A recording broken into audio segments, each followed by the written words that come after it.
the fuck is up, y'all? This is the Halloweenville Podcast, and we are here with Houston, Texas legend, the one and only Jupiluxe. It's me. I'm Jupiluxe. I'm gonna get into some really basic questions, so all the real fans, this might feel like a retread, but for all the newbies, for those who might not know yet, what is the origin of the name Jupiluxe? Okay, I have like two different stories, but basically it's just the word Jupiter and luxurious mixed together, because I got Jupiter tatted on my hand, so I fuck with Jupiter. But I don't know, my government name, which is a secret, so don't let it leave this room, not saying it on camera, is similar to what my artist name is, so that's basically it. But yeah. You said there's two stories? Well, the second, I'm gonna forget to keep putting this like this. The second story is just that it's similar enough to my real name, but yeah. Oh, okay. It's just Jupiter Luxurious for anyone who's asking. What genre of music would you say that you specialize in or that you're most known for? Well, nowadays I just call it like Southern rap or like Memphis revival, but when I first started doing it, it was like popularized as like funk, and I think TikTok kind of took the whole funk thing and made it like drift and cowbell, so I can't really get away with saying funk anymore, but somewhere in that vein, Southern rap, alternative hip hop, I don't know, like genre is one of those things. Are you sick of the word funk? No, not as much as some people. I see people fucking freaking the fuck out about funk and, you know, crashing out when people say funk. It's like genre's not a big deal to me because I know it's like so subjective. Do you feel like you're kind of like put in a what's it called, like a box with that though? Well, like out the gate, I've been really like experimental with music, so genre, like I just don't take genre seriously because like all my favorite artists don't really stick to one thing anyway, so it's like genre is just for other people to help define you. I don't need to define myself. I leave that to somebody else. I just do my shit. That's all. I saw recently you posted a video of you as a kid, like I would say rapping.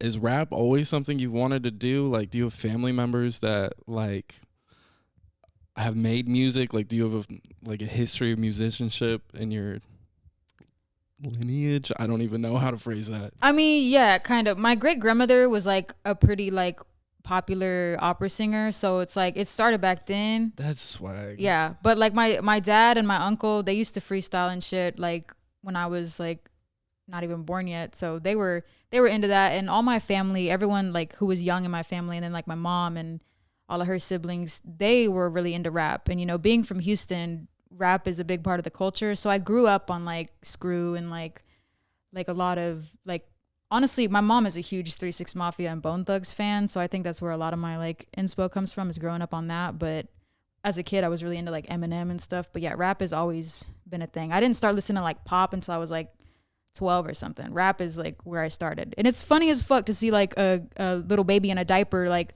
hat backwards on the bed pretending to perform. But that shit has just been what I have been into from a kid. I wanted to be a little like artist. I just couldn't write anything when I was a kid. So shout out to getting older and having shit to talk about, I guess. When did you first start making music? I guess when I was like 15, and my great grandmother, the opera singer, got me a acoustic guitar from Goodwill. So it was my first guitar, and it was way too big for me because it was one of them classical guitars, but I made that shit work. And then the next Christmas I got a piano, so I would just like play very basic shit, taught myself some very basic shit, and I would like freestyle on that. So when I found YouTube beats and like free type beats, I was like, oh shit, now we're cooking. Now I could do what I actually want to do. So I found some of your, like, I guess you could say it was like, I hate to be like indie. Yeah, there's nothing else to call it. It's very, yeah. Do you ever see yourself like going to that, back to that sound? I mean, it kind of depends. I feel so much more comfortable like with the stuff that I kind of do now, but I think like with like a proper studio and like the right people like involved in it, I could do, but it would be like some side project thing, because that was never what I wanted to do. It was just like a way to get the words out. Like I don't like aspire to be an indie singer, but I like making music, so it's just like whatever happens, I could do anything if I like have the setup for it, but I don't know. It's like, it's not an aspiration currently. I prefer rap, but Just real emo hour shit. yeah, no, people be asking me to do emo and I'm like, I'm not as passionate about it, but like anything's fun every once in a while. So I don't know. Is there, like, I'm sure you have lots of inspiration for like from artists and musicians that like made you in general want to rap or make music in general, but was there like a specific part of the underground space or an artist or a moment that you're like, okay, I'm gonna make a song? I got into like underground music pretty late in the game. It was like already like 2014, 2015, but whoever was like coming up right then, I started like, I think the first underground, quote unquote, underground artist I ever heard was Bones. And I was like really into like the visuals and the vibe that he could create and like anyone like associated with like him and his stuff. And then I think I found Peep not too long after that. And then of course X, and it was just inspiring to me that the rawness wasn't polished out. Because with radio stuff, you know, there's so many people involved that so much of the original voice kind of gets like lost in translation. So I was really fascinated by that, and it made me feel like I could, you know, post stuff. But I didn't really start doing that till way later. But those were the main underground artists that I like found and was like, damn, independent shit is cool. Like,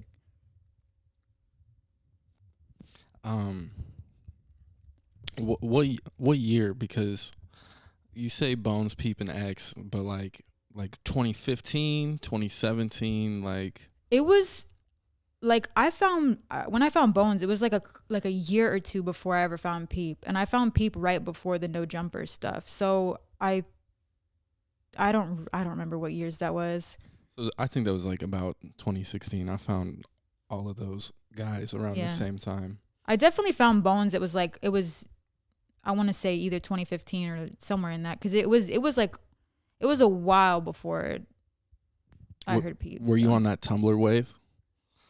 Not for underground stuff, but I was Tumblr famous like back in like middle school and early high school. Not for music. I was for fan fiction. What kind of fan fiction? Censored, redacted. I don't even know what to call it. Girl stuff. Oh. Women. And here we are now. Whoa. Did you? This is kind of diverting, but like, did any of that, like, you say Tumblr famous? Is there something that's like low key internet infamous that real chronically onliners would be like, no, oh shit? It was always like Jupiluxe? it was like fandom stuff. So if they were in particular fandoms, they would know. But I can't say what fandom because my usernames were so similar to what I go by now that it's like one of those things. I guess I'm not too creative. That. Yeah, but it was just, I had a couple fan fictions that were like the top one in the fandom, and it was like a pretty big fandom. So. Oh my god, I said Jupiluxe again. Jupiluxe. Jesus Christ. Jupiluxe? What was the first show you ever went to? Damn. Well, I didn't really have a lot of money growing up, so it was kind of very sparse me going to shows or anything like that. But the first like music related thing I went to was I saw Fergie at the Super Bowl. At the Super Bowl? Like when they did not the Super Bowl, the fucking rodeo. Sorry. Oh, I was like, damn. You saw the Black Eyed Peas I was perform? sick as fuck. That's what it was. I had the flu, so it's like that whole thing is a hazy memory. But I was so stoked, and then I got there and I was like, can we go home? I don't feel good. But that was my first concert. I've seen like Fleetwood Mac live back when all the members reunited, so that was a pretty rare thing.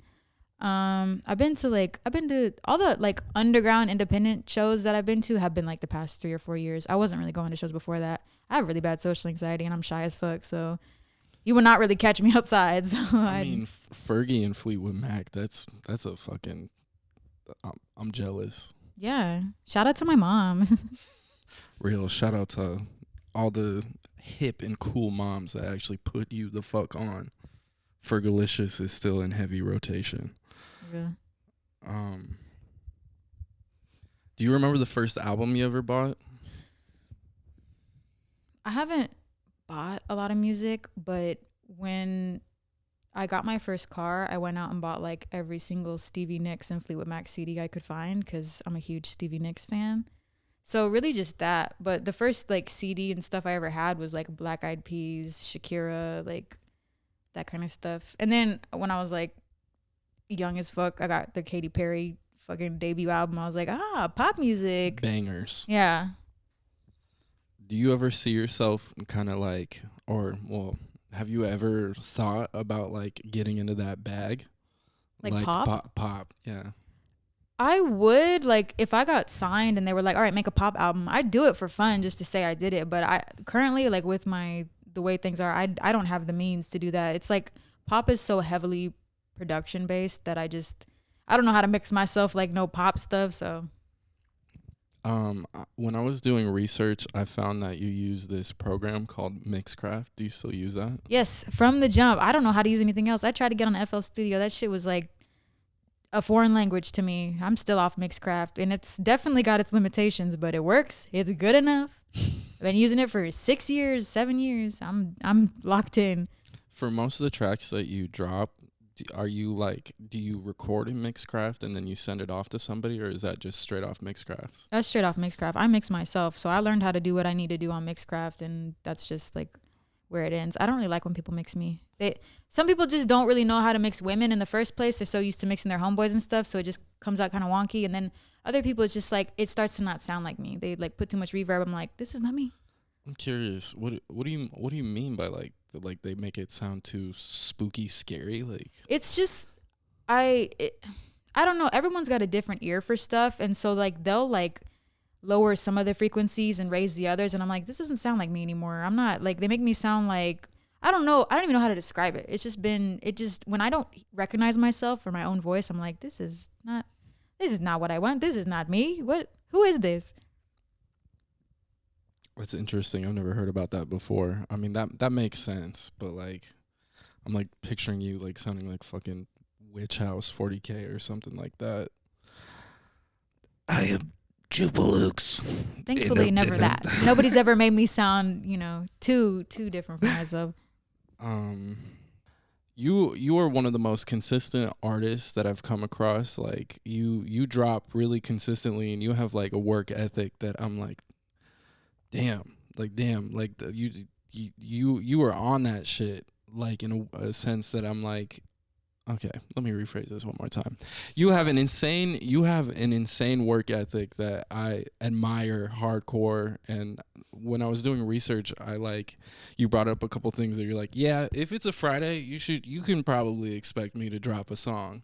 Yeah. How like have you fuck What is the process of making a Jupiluxe song? Like, do you like sit on beats for a minute, you write things, or are you just like, I like this beat, I'm going in the fucking studio and I'm freestyling? Like, how does a Jupiluxe song manifest from start to finish? Closer to the second one of what you just said. It's like I'll be in the mood to create, so I go through all the beats I've been sent, and when I hear one that like gives me that feeling in my chest, like I'm like, okay, now it's time to go load this into Mixcraft and press record and see what comes up. But sometimes I'll write, sometimes I will freestyle. It's just kind of a mix. It's really just, I don't know. I'm able to make music at the rate that I do because it's like the only part of the whole music thing that I actually care about doing. Like all the social media shit, it's hit or miss. It's just kind of what you got to do nowadays. But with like making music, it just, like, I feel like I tune into something. I feel like it's like outside of me. As long as I hear a beat that inspires me, the words just kind of make themselves. So I've had no problems making like hella music. It's good and bad because it's hella oversaturated. I have like 450 songs, and I've only been doing this publicly like 4 years. So that's a lot of fucking music at once. But I don't know. Like I kind of train myself to be good at making stuff fast. And I've done like 3 different song a day challenges where just for like a month straight, I'll make a song every single day. So it's just like, it's just a muscle I've trained. But even from the jump, it's always been easy for me to come up with some shit to say. I don't know. Maybe it's that Gemini. Maybe I just got a lot of shit to say. I don't know. When it comes to like singles versus EPs and albums, like, is there a different process to it? Like, I guess you say like emotionally, like, do you have a different mindset when you're like making a project versus like just dropping a song? Like you said, you just like kind of built that muscle. Is there something where you're like more emotionally attached to something where you're like, this is for this album, or this is just a Lucy that where I'm like doing my thing? It's kind of a blend because I've had a couple tapes that were just like half singles I've already made. But when I'm trying to make a project, I'm consciously trying to make it more cohesive and have a greater story. So I definitely feel more emotionally attached to projects, but I do feel like some of my better stuff is just singles. It's just the songwriting's the same. It's just I try to pick beats that have a like similar enough vibe, and I try to stay on themes that could work together for like a project sense. But it's not really all that different. I'm just like, okay, I did a song, now I got to pretend a song is 5 songs and try to keep it with some common thread. But I don't know. I really just do the project so that it's not just me throwing a bunch of singles at the wall and I look like a crazy person. It's good to have a catalog that's like actually stuff. I don't know. I've noticed that you're, out of all the artists that I've come across, you're one that like heavily makes sure that like your producers are credited, and you have like a lot of like, how would you put it, like, I guess they could be considered collab projects with the producers, but there's a lot of artists that they would like have like a whole Metro Boomin album and wouldn't even credit Metro Boomin. Like they would have 15 Metro Boomin beats. I hate that I'm fucking bringing up Metro Boomin, but this is just an example for you fucking normies. Like I saw Hypnotize and Coder, a lot of type beat producers that I've found over the years, and I'm like, oh shit, she's tapped the fuck in with all the insert lead type beat. But you know how I found them is because I am on YouTube looking at type beats. I make relationships with these people through using their type beats, and then they'll start sending me stuff before they post it, and so it's cool in that way. But yeah, I think with like crediting producers and stuff like that, I've always felt like the production is half the song. These are still artists. They still have a voice. Like I like to, I mean, they're half the song. I need to have them associated somehow. Like I don't know. It's just one of those things. I wish that there was like how SoundCloud you can put prod such and such. It's kind of confusing to have it say featuring the producer on Spotify and stuff like that. But I need the name to be there somewhere, because it's like they are bringing half of the vibe to the project. If they didn't make the beat, I wouldn't have nothing to say. The song would not be what it is. Like, but yeah. What would you consider to be your first, I guess, big break in the underground or SoundCloud or YouTube space? I think like when I first got started, I posted a song called Like This. It was like the second song I ever put up. And I was getting really discouraged because like nobody was checking my shit out. So I kind of quit for a week. And then I checked the YouTube that I uploaded on. It had like 10,000 views. I was like, what the fuck? So I started making music again. And then a week later it had 120K. And it's just like been climbing ever since. Now it's like my most streamed song on Spotify. It was just one of those things. Like I was losing momentum and I had like lacked passion because I'd been doing it for like, I don't know how long at that point, maybe like 3 months, but I'd been going so hard every single day and seeing no growth from it that I was like, bro, what's the point? Which is, it's not a long time. People do it for longer and, you know, get momentum, but it's just like, that was the first time that something was like, oops, I'm gonna, you know, get a little crazy for a second. I was like, damn. So I've been in it ever since. I've had stuff since then pop off, but nothing to the scale of that song. It's still one of my top songs. And for being my fucking second song, it's kind of crazy. It's a hard flex. Yeah, it's all luck. I don't think I just used the right beat. That beat was trending, and then it was like, oh, she used this beat. Literally luck, just luck. You mentioned, well, obviously you're from Houston. You would consider yourself to be a Houston artist, and the Houston influence is prevalent in who you are as an artist. How do you feel about the modern Houston sound or scene?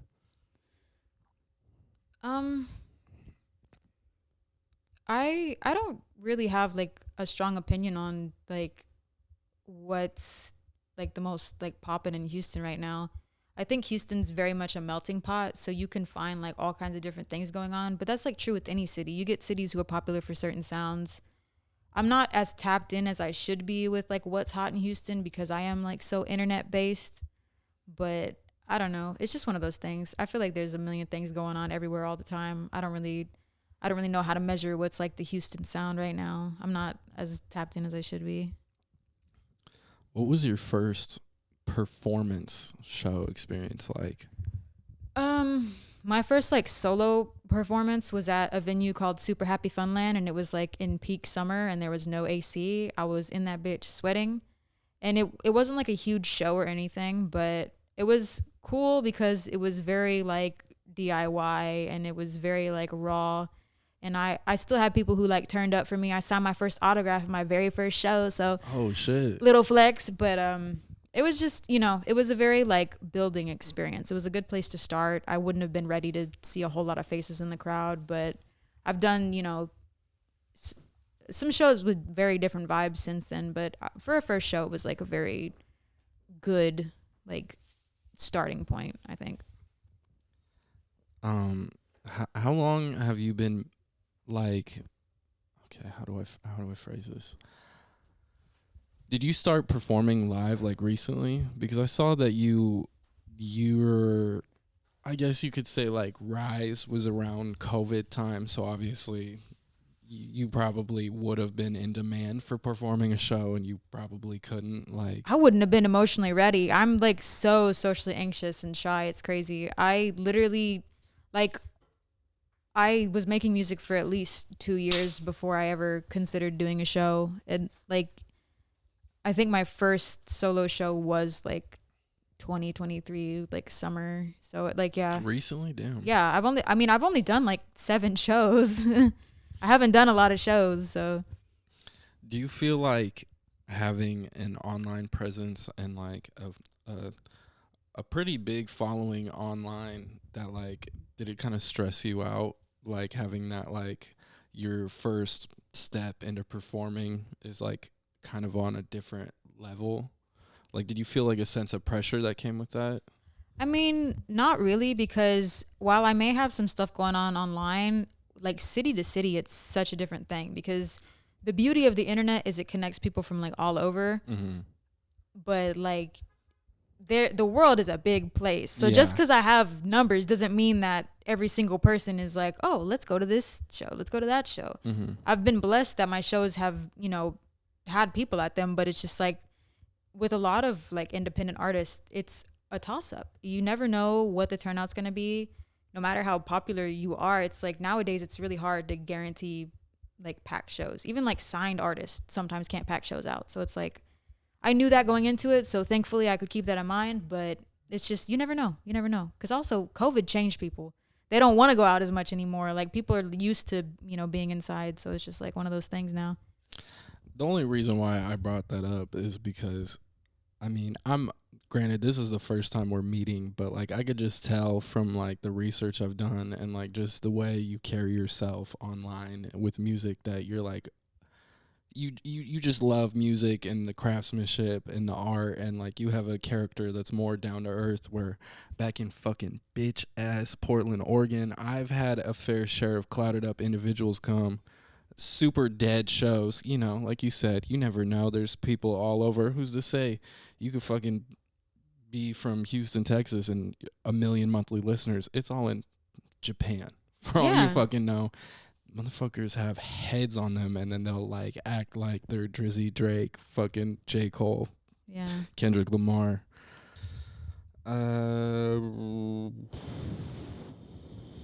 Okay, back into it. So, fellow friend of the show, fellow confidant, fellow spiritual lyrical miracle individual, APOC Crisis. How did that friendship and or collaboration, how did that come together?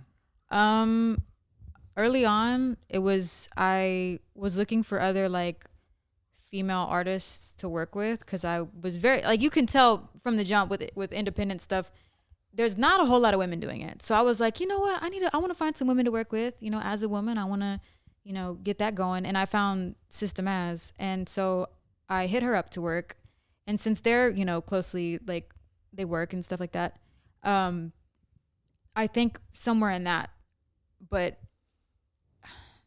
see, I'm not APOC, so it's better to ask him this story. He might have found me on his own. I think he said that he had heard my stuff like a little bit before I reached out to her, but like me reaching out to her kind of solidified the, okay, well, this is how we're gonna make this work. And then so we put a song out together, Down to Get Vicious.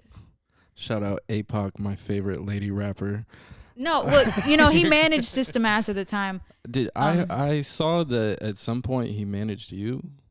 Yeah, when he and I first became friends, it was under that, because like the minute we met, like we hopped onto a Discord call and we're like talking business, and immediately we clicked. We had very similar like outlooks on shit, and it's just like he was already managing Krayshawn and System Ass at that point, and I respect both of them, so I was like, do you want to manage me? And he's like, yeah. And then so that was that. And you know, over time, you know, we're friends, like we're good friends, and you know, talk regularly and have worked on tons of shit together. But yeah, we got connected because I guess he'd heard about me, and I reached out to System Ass, and then we made that song, the three of us together, on SoundCloud, and then you know, the rest is just kind of history. Like we just hit it off, and we've been collaborators ever since. So shout out APOC. Shout out APOC. Fellow underground goat. Back onto the topic of shows. So you said you've only done like 7 shows. Have you had what is the best show experience you've had, and what is the worst? I haven't really had a worst show experience. I think before I was doing solo shows and like doing shows with my peers at the time, one time on stage I forgot lyrics. That sucked. And it was in Houston, which fucking sucks. But my best show was probably also in Houston, even though there was like a bunch of technical difficulties with like the soundboard stuff. But it was like right after there was a huge storm in Houston and everybody lost power. I didn't have power for a week. I was in the dark making fucking bracelets for the show. It was crazy. And then I got my power like the day before the show, and then went out there, did the show. It was packed. People were really fucking with me. I didn't get to have my usual like pre-show ritual, so I was like just on stage jittery as fuck and super anxious. I don't think it was my best performance, but the crowd was like the best crowd ever, and they were like super fucking nice. So that was my best show. Grateful that it was in Houston because I'm from Houston. But with such a big discography, how do you even select what songs to perform? I just vibe check. I'm just like, do I want to do this? And then I ask online. I'm always on my story being like, what songs do y'all want to hear for this location? And, you know, there's people answering who are not coming to the show, but I still, you know, just try to see what's popular right now, what people want to hear, and just go off that and like what I want to perform. But it's hard. It's not easy picking from however many songs. Is there any songs that like, okay, this is like a two-sided question, if I could put it that way. If is there songs that you are more emotionally attached to that you would say are more defined to you as an artist, or if there was a song or a batch of songs that you were like showing, if you wanted somebody like out of the blue to be shown your music, like this is Jupiluxe, like? Not really. I've been asked before, like, if I have like favorite of my own shit, but honestly, no. Every time I make a new song, I'm like, this is the one I like the most. And I really just like, I could never tell somebody what to check out of mine. Like, it's really, I feel like music is such an independent experience. I'd rather people just stumble onto my shit and figure it out themselves. Cause it's just like, you never know what people's tastes are and all that stuff. And I haven't really picked favorites. I don't really like, at that point, I'm just like, I guess the projects that I've made, but even still, I don't know. It's like hard. It's a hard question. Okay, how about that? If there was one project that you would want to show somebody or be defined by just so far that you made, what would that be? Even though it's like pretty early in my career and definitely not my best lyric work, I would say the Hustle tape, just because I like it was like the first one that I was actually proud of, and it seems to be one that people still listen to, so I say probably the Hustle tape. I don't know. So this is, I saw that you said that you don't really like violence in media, but I'm still going to ask you these questions because they're Halloweenville staples. Are you a fan of horror movies? Well, here's the thing with that initial statement. I grew up loving horror movies and loving action movies, but the older I get, the more anxious I get, and that stuff, I feel it like make me feel heavy and make me feel on edge. So like I have to time out my like horror movie consumption. I gotta like do like once a month because it'll like put me in a headspace that is like just very, I don't know, I just feel it. I know as humans I feel like we're not supposed to see people die on the TV. I feel like our caveman brains are like, we're in danger then, people are dying, like, you know. I literally feel that in my core. I used to be a sped little weirdo when I was a kid, and I would literally like look up Saw death scenes when I was fucking I used a kid to love on Saw. YouTube. That was my favorite. Final Destination and Saw were my favorite series, and now I'm like, don't put that on. No, I can't see that. That's so real. Literally Saw and 'Cause Final now I'm like- Destination. Those are my favorites. Those are my fucking R.I.P. Yeah. Tony Todd. But no, as an adult, I viscerally feel it, and I'm It makes me feel queasy. Yeah. I will be like, if you like the Terrifier series, you are a sick, perverted weirdo, and there's something wrong with you. But if I was like a teenager, I would have been like, bro, this shit is fucking. Yeah. I mean, I used to, when I was like way too young to be doing it, I was like on the like the websites that had like the real stuff. Oh God! And I was say like, less. I was morbidly curious, and I was like, wow, fascinating. But now I'm like, stop. I can't look at this. Yeah, those websites. I feel like that's a core latter Gen Z experience where you Or like 9 watching people die on the computer. You had a homie. You had or one, your aunt. In my case, my No. aunt. She's 9 years older than me. She's like, hey, you want to see something? Literally. We're eating fucking Starburst and Sour Patch Kids, watching people die for real. That fucked me up. And now I'm like soft, and now I'm like scared of everything because I was like watching people die at like 9 years old. I think that we need to start research on something where you develop a trauma as a child that later like it builds up. Like you're like, oh damn, like you saw the most visceral, disgusting, disturbing thing, and you're like, oh, I guess that's kind That's of why fucked I'm like up. this now. And then like it like after post puberty, a couple years, you're like it starts to like build like a snowball down a Yeah. mountain where you're like, oh fuck. And now you're scared to drive behind trucks that have stuff tied to the truck bed. and Shout out Final Destination again. Yeah. Okay, on the topic of media. Oh wait, no, we didn't get into it. Okay, so you at one point, oh, I guess you said Final Destination, all that. Is there a piece of media though, that horror or not, that is like core childhood trauma? Like right now, you're like trauma. like fuck that episode of Goosebumps, fuck that episode of Barney. Oh God. I was really scared of Chucky growing up because I'm scared of dolls. Not so much anymore, but as a kid, I was like, man, dolls are fucking scary. Even still, I walk up in a Goodwill. If they got a porcelain doll, I'm walking the other way. Can't risk it. All them Twitter stories where they're like, repost this or else this doll's gonna come get you. I'm like, fuck, you got me. But yeah, definitely Chucky was traumatizing as fuck. I thought you were gonna say it was influential. I was gonna be like, okay, Kill Bill. But you're like trauma. I'm like, Chucky? Chucky was mad scary. Is film in general like an influence on your music at all? Mostly only in like a cultural sense, like in a style sense. Like I'll watch movies and get inspired for like projects and stuff, but I don't really watch a lot of movies. I don't watch a lot of TV either. Like when I was younger for sure, but the older I get, I'm like, I need to be doing something productive. I need to actively be doing something or else I feel bored as fuck. I don't know what it is, but something in my brain shifted when I turned like 20 and I'm like, I can't watch TV anymore. I have to do stuff. I still do occasionally, but not in like the American sense of what you expect. We're like, okay, time to go home and watch 3 hours of TV. Not me. I can't do it. I get bored. I'm like, I should be running a marathon. I should be making 3 songs right now. I can't do it. I don't know. I wonder if that's like just inherent in human biology, or if that's like a new era thing where it's like kind of just like, fuck, I turned 20. I'm practically 95 years old. I only have so much time left.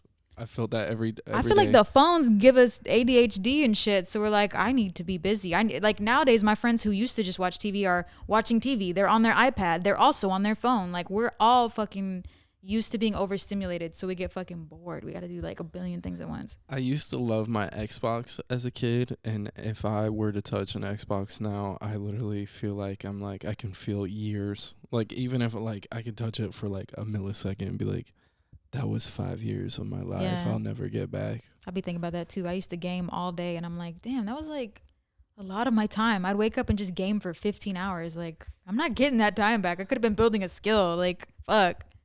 So how long would you say you've been a public figure, like people have known about Jupiluxe? I don't know how to measure that. I don't know when When you when's were the- like I'm Jupiluxe and I'm somebody who puts out music, I YouTube, still don't SoundCloud. feel like I have the day. Sometimes I'll have a day where I'm like, I don't feel like Jupiluxe today. Am I really anybody? Like, I don't know. I just know that I started like peak pandemic. Like my first post was like March 2020, and then that's when I became like in the public. Before that, it was all private SoundCloud links and shit. Like the second COVID hit, you're like, Yeah, I literally was like, well, I Gas to the can't work. pedal. Time to try to become famous on the internet. And it worked because everybody was home. So I think that's a lot of why I was able to like get some momentum, is because everybody was home fucking bored anyway. I'm like, hey, you want to hear me rap? Want to see me do it again? Like, fuck. in the 16 plus hours of music you've made, is there a moment in time where you're like, fuck, why did I do that? Is there a song that you're like, oh God, I wish everybody could unhear that? Is there like a move you made that you're like, I did it for the clout? What was I thinking? Nothing in that sense. But when I first got started, I was a lot more cringe. Like all my early music videos and my early tapes, even the hustle tape, there'll be lyrics that I'm like, why did I say that? It'll be like, oh, if I say like a vulgar term for like anatomy, I'm like, oh, why'd I say that word? It's such a nasty word. And I'm like, damn. But I was young and I was new to it, and I didn't know what cringe like would really be. I was experimenting, and it was just like, there's some lyrics I'm like, damn, why did I say that? That's so head ass. But and then videos, I'll be on camera like stiff as fuck, and I'm like, damn, girl, you gotta put some more hours in front of the camera. You look mad uncomfortable. And then like online interviews I've done where I'm like using a weird speaking voice because I feel hyper conscious socially, and I'm like, now people are like, why do you rap like that and then talk like that? But it's just like, I don't know. It's like, it's really hard to be perceived. It's just like, it's a weird thing. The dichotomy, oh my fucking words. The dichotomy of chronically online versus IRL. You're like, yo, you were supposed to perceive me as one way and one way Yeah. only. What do you mean I can control every part of this? Like, scary.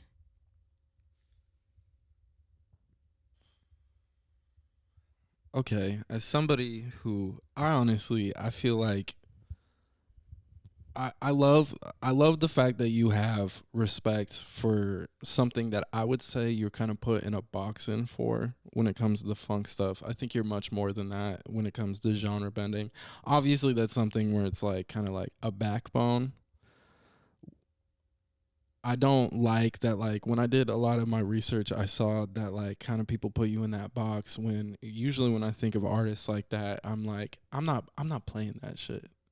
I'll bump Jupiluxe in the whip, but like if you just put on a funk playlist, and this is no hate on funk, like I love a lot of that sound and stuff, but like when it comes to oversaturation of the market, it's kind of one of those things where you're Yeah, like, it got really popular. you're like, oh fuck yeah, bro, cool funk. What do you feel about like the oversaturation of that kind of sound and just SoundCloud in general, and like how do you maneuver that?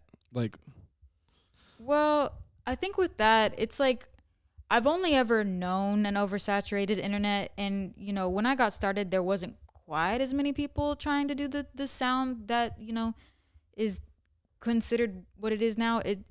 It's just one of those things where it's just, I feel like so common now that I've really only ever focused on what me and my friends are doing. I try not to think about like the scale of which everyone's trying to be an artist, because unfortunately so am I. Like, it's just like one of those things where I just can't really worry too much about that, because I mean, like, we're all just trying to do something. You just got to stand out, you know, be as true to yourself as you can, and that'll set you apart already, because there's already, like you said, a million people trying to do something that's already a thing. And like, I don't know. It's just one of those things. I mean, the pandemic made everybody want to get on the internet. It just is what it is. We've touched on this a little bit in the interview so far, that you would consider yourself to be a kind of shy person. Is there anything that you would say to people that have like a deep love for music, that they write stuff, they record stuff, and they like have full songs in the vaults and are like scared to put it out because they're scared of how people would perceive it, or like, is there anything that coming from where you started to where you are now that you would like say to them? I guess really you just got to treat it like a muscle. Like, it's going to be scary and weird at first, but you take small steps and over time it's like less scary. You just got to start somewhere and keep pushing yourself, and then like you'll eventually look back and see that it's like, okay, you've done a lot, but it's hard to get started because it's like, you know, it's easy to feel judged or, you know, be really self-conscious, but you just got to like do it and rip the band-aid off and get started with it. Like, I've always been exceptionally shy, like hella shy. And literally, like in high school, I took theater class because I knew it would make me uncomfortable. I was like, you just got to do it. You just have to do it. And then it'll get easier. It's scary, but it's like riding a roller coaster, you know? It's scary at first and then it's fun. You just got to build the muscle. It's just like a thing. You got to force your way through. Fake it till you make it is a real thing, you know? When it came to like making music videos, I've noticed that I'm just assuming you make a lot of your own music videos. Do you edit your own music videos, or do you hand it off to editors? No, anything that I can do myself, I do, because I don't make a lot of money from music. Just straight up, I don't. So I try to do as many things in-house as I can. But I mean, most of my videos just came out of necessity. It's like, what is some fun stuff I could do at home to like be creative in a different way? But I don't know. It's just, yeah, I like, they're definitely nothing perfect, but I just, DIY is like a big part of being independent. So speaking of DIY,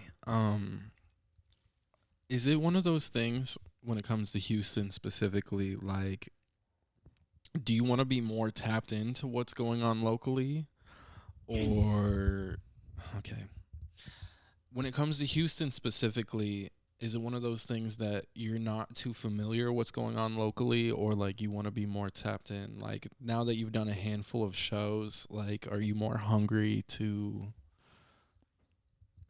get involved with like whatever is going on with like the local scene? Like, do you want to, when all is said and done for the Jupiluxe legacy, do you want to, like, you're like, I'm a Houston legend, I'm a Houston native, I'm a Houston legend? Like, I mean, yeah, I have a lot of love for my city. I feel like being from Houston has a lot to do with the sound that I, you know, gravitate towards in general.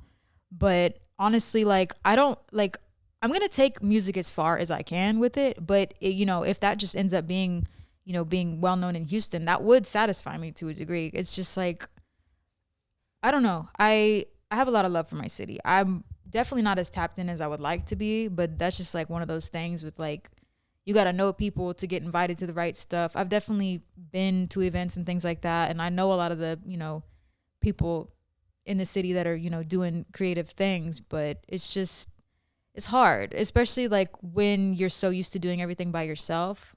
Like, it's a difficult, you know, thing to get into, which is like being connected to your city in a like a social and creative sense.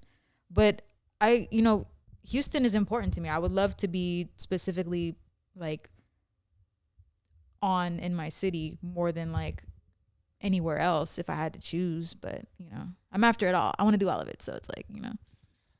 do you feel like, so for the real chronically onliners, do you feel like Houston is the reason that you were on, or do you feel like the algorithm, like, God, fuck, I need to fix my phrasing. So when you first consider yourself to be on so-called quote unquote, would you say it's because of like local people around you, or like just people online in the SoundCloud scene? Like, it's definitely the internet. I think like a lot of people who've come up in the past recent years, it's definitely harder to get poppin' in the city that you're from.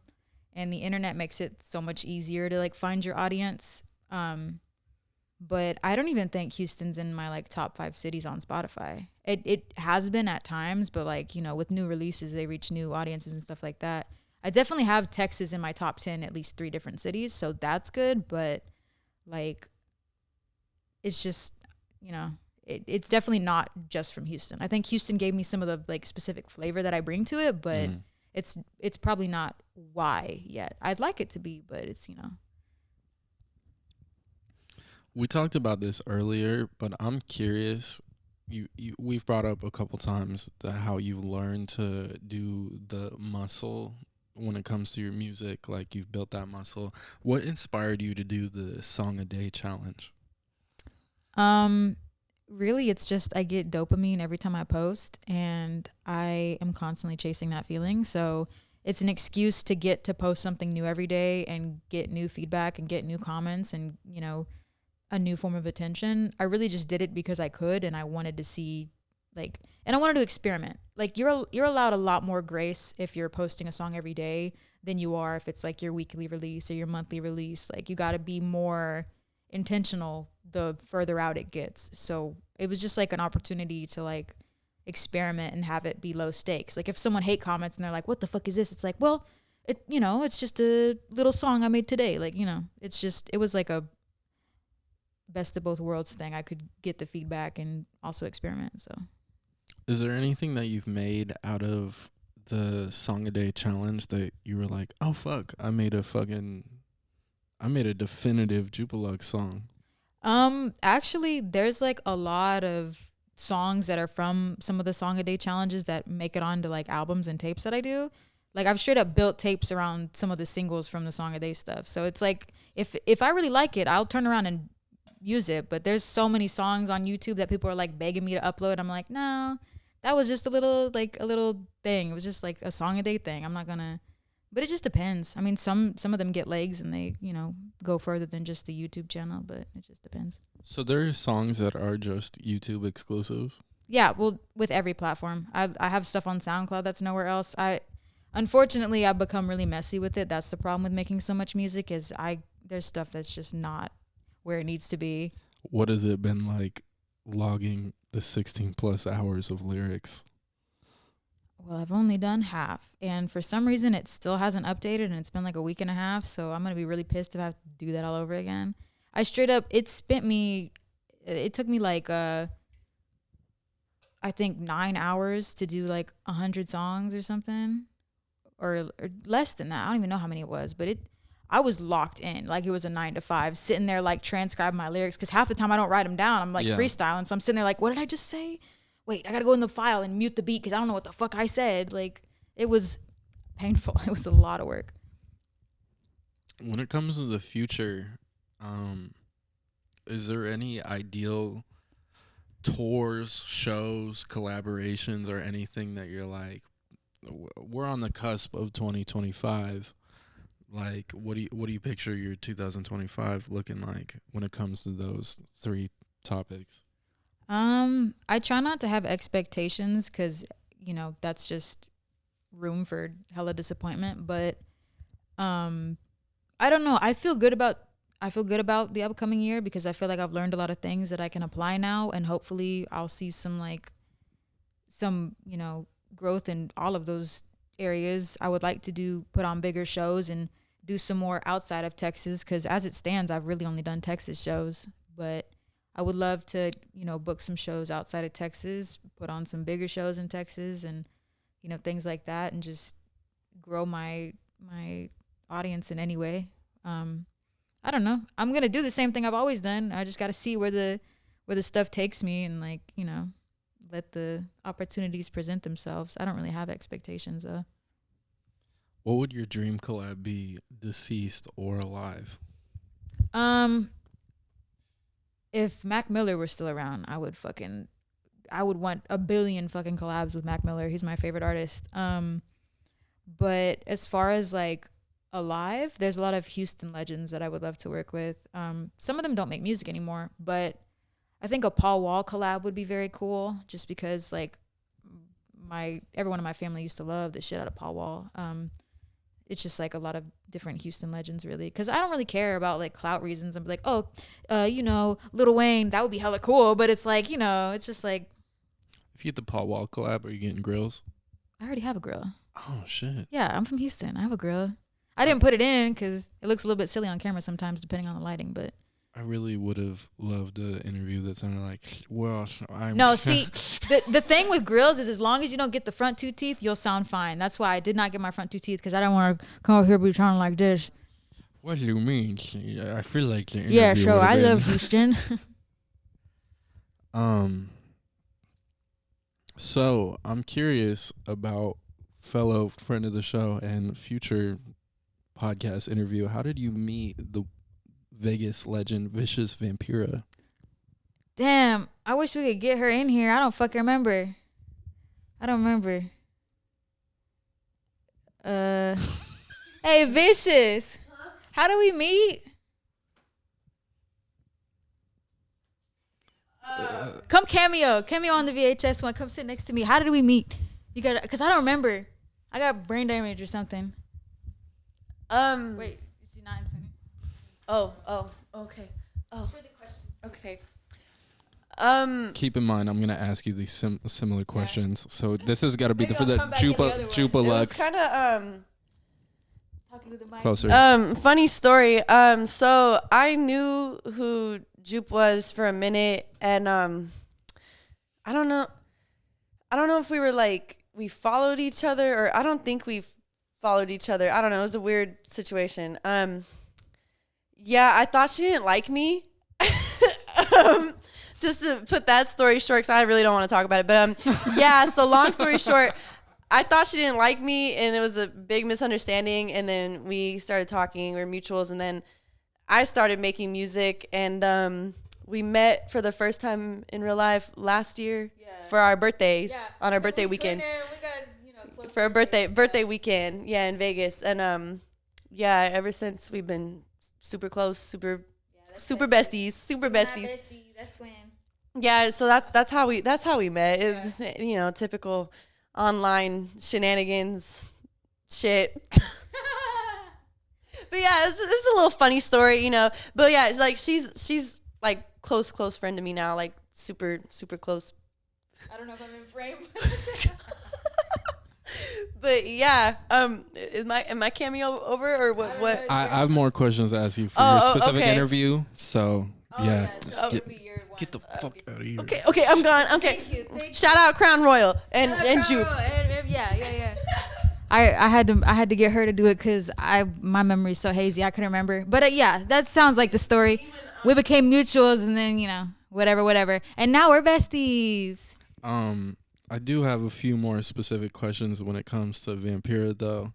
Where the fuck is the mixtape? There was supposed to be a whole collab tape that I was like, oh, we need more beats. Not us getting called out. Look, it's just, it's one of those things where when you're already like friends with somebody, it's really easy to be like, we'll get it done. Like, it feels like you got all the time in the world and shit happens. And, and we need more beats. So if you're watching this interview and you make beats, send us beats. I could fucking send you guys 1,000 beats. 1,000 billion, quadrillion type beats. I feel like there's a couple different pockets that you tend to hit on. Not saying that like these are the only things you can find from a Jupiluxe vibe, but there's kind of things that I feel like are Jupiluxe backbone vibes, that even if it's like a hype song or a sad vibe or anything in between, there's a little bit of like an existential vibe to it. Is there like a process to your music when you're like writing? Like, do you just hear a beat and like you freestyle however you feel, or like is there sometimes there's parts where you're like you've had something pre-written that you're like, this fits for this song? Like almost never that. It's always beat first, and it's usually pretty heavily related to what I'm feeling. Mm-hmm. Like most of my music is sourced in an emotion, even if it's like a temporary emotion. Like I get cut off in traffic and be like, man, I'm pissed off. I'm gonna go home and make a pissed off track. Like it's always sourced in something I'm feeling that day, and then I'm looking for a beat to help like coax it out of me. So you'll like, for example, you'll be sent a beat back and you're like, I don't give a fuck if this is the hardest beat I've ever heard in my life. If I don't have anything to say, shit, or if it's like, or the other way around, you're like, I don't give a fuck if this is the most emo shit I've heard in my life. Yeah. I need something that feels like It just depends on the mood of the day. There's beats that I don't like one day, and then 3 days later, I finally have experienced something that I can put on it, and I'm like, this is the best beat ever. It just depends where I'm at. Like, it's totally just like a vibe you have to catch, I guess, or like a mood I have to be in. Okay, so this is a thing for the future. Are you excited for there will be 4 headliners of yet to decide what the 4th headliner is, but the APOC Crisis, Jupiluxe, Vampira, insert 4th headliner, United States tour that Halloweenville is going to book sometime in the Am I excited future. for it? Yeah. Yeah, because all my friends are there. I've never done a show with APOC, and I still haven't done a show with Vampira because December. We're so close. We got her to Houston, but the show didn't happen yet. No, I'm excited because my friends are there, but when it comes time to do that, I'm gonna be like, What would the ideal cities be for that? Vegas, Houston, Portland. she said no Vegas.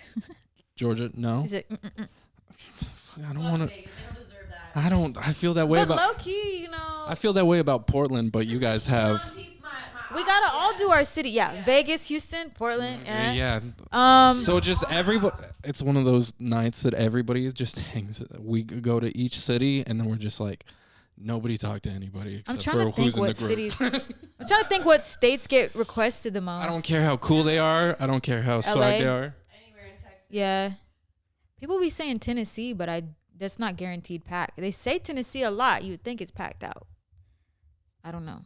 I somehow have a big fan base in Chicago. Me too. Okay, so Chicago. Okay, well then yeah. Chicago's one of That's my the top 5 thing. cities. Yeah. I'm very confident in like show promotion wherever we were, but like You just gotta check the especially- Spotify pages and see our top cities. Especially That'll if you tell you guys, where. if you guys have fans, Arizona, at yeah. specific spots. Even though Arizona low-key cursed. I think there's just a lot of. I think there's a lot of cringy weirdos in Arizona. I have my own. It was just like there was a Arizona couple lore. of weeks where a bunch of stuff was going on in Arizona of people I knew, and I was like, "Oh, cut that out. We're not talking. We're not shit talking no states." But yeah, Who the fuck is touring in New Mexico? I don't know. That is one of my requested that states, though. I will say. But honestly, yeah, when it comes down to that, you just gotta look at our like Spotify things. It'll say what cities are popping on the Spotify, whatever. What page is that on? It's somewhere on Spotify. Yeah, if you look on It'll tell you the top cities. Desktop. Look at the desktop. He took out his penis and started shooting. What was it? What was it on that thing? He took out a fake penis and started shooting piss. Take it out on the desktop. That kept it hot. I hate to break it to you. I'm cutting this all out except for just that 15-second He excerpt. shoot it out his penis. His penis. Yeah, I can't be on film saying the word. Okay, so I'm just gonna. It's banned. It's a banned word. There's a couple questions that I feel like you're better than, but I'm just gonna ask you because I'm scrambling here. I wish I could be better off the rip, but shout out fucking sitting in an airport for 6 hours. Shout out the airport. Shout out the airport in general. You experiment with multiple subgenres of funk, like classic funk and jungle D&B funk. How do you decide which direction to take a track in? Yeah, exactly. Exactly.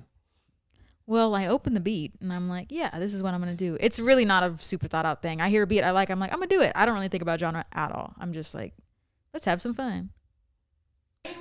I'm going to use that if when we're at the club and be like, Okay. we're going to be at the club and be like, lame guy alert. So after the past 2 hours or so, I think we have a solid hour, but I still want to close this out with like a solid closer. So you've mentioned previously, maybe very briefly in this interview, you were inspired of the likes by Kill Bill.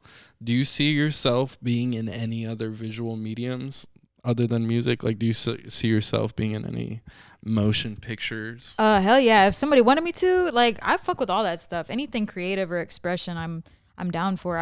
Before I found music, I thought I would make a career out of visual art. So it's just like one of those things. I would do anything. I would act. I fell in love with acting in high school when I took the theater class to try and get myself less shy. I like all the expressive stuff. I would do any of it. I wouldn't do like theater because that's just like too close to performing, and I already struggle with that. Like, it's already nerve-wracking. But I would do like film stuff. I would do movies. That would be hella cool. I would fuck with that. Say less. That's the whole ultimate building block I need to know for all y'all. We're gonna do shows, music videos, movies, the whole fucking spiel. Quadrillionaires. That's fuck me in a millionaire. You say you've done visual stuff before, like painting, like what do you mean, like graphic design? Like physical art. Like, yeah, I was a really big doodler as a kid, and like every class I was in, I would not be paying attention. I'd be scrolling in my notebook and drawing shit. But it was just one of those things that the more I realized I had to be my thing, the more I felt pressure, and it like took all the joy out of it for me. And my mom is a visual artist, and at the time my stepdad was a visual artist, and then I just like something about when I dropped out of high school, I was just so stressed out about visual art that I like fell out of love with it, and now I barely even do it. I've drawn some of my cover arts, but it's just like I fell out of love with it. So I'm thankful that, you know, I have music, because otherwise I would be fucking depressed, because a bitch got to be creative. It would fucking depress me to not be. What was the last cover art you drew?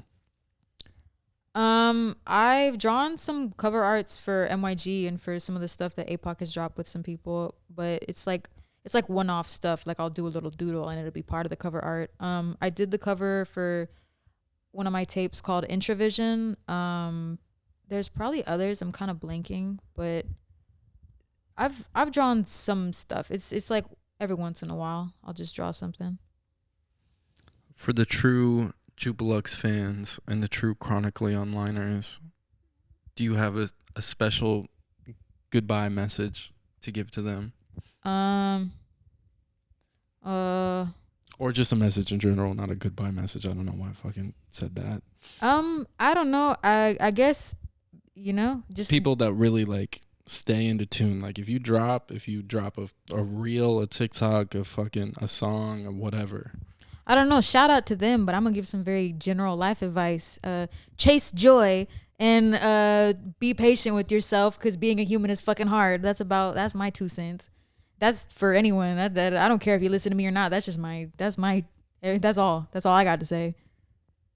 Fuck yeah. Yeah. All right. Well, this has been the Houston, Texas legend. Can't emphasize that enough. Legend / underground legend / female rapper legend. Female rapper. Jupiluxe. It is an honor to meet you / have you on the show. Shout out you. This has been the motherfucking Halloweenville Podcast. Yeah.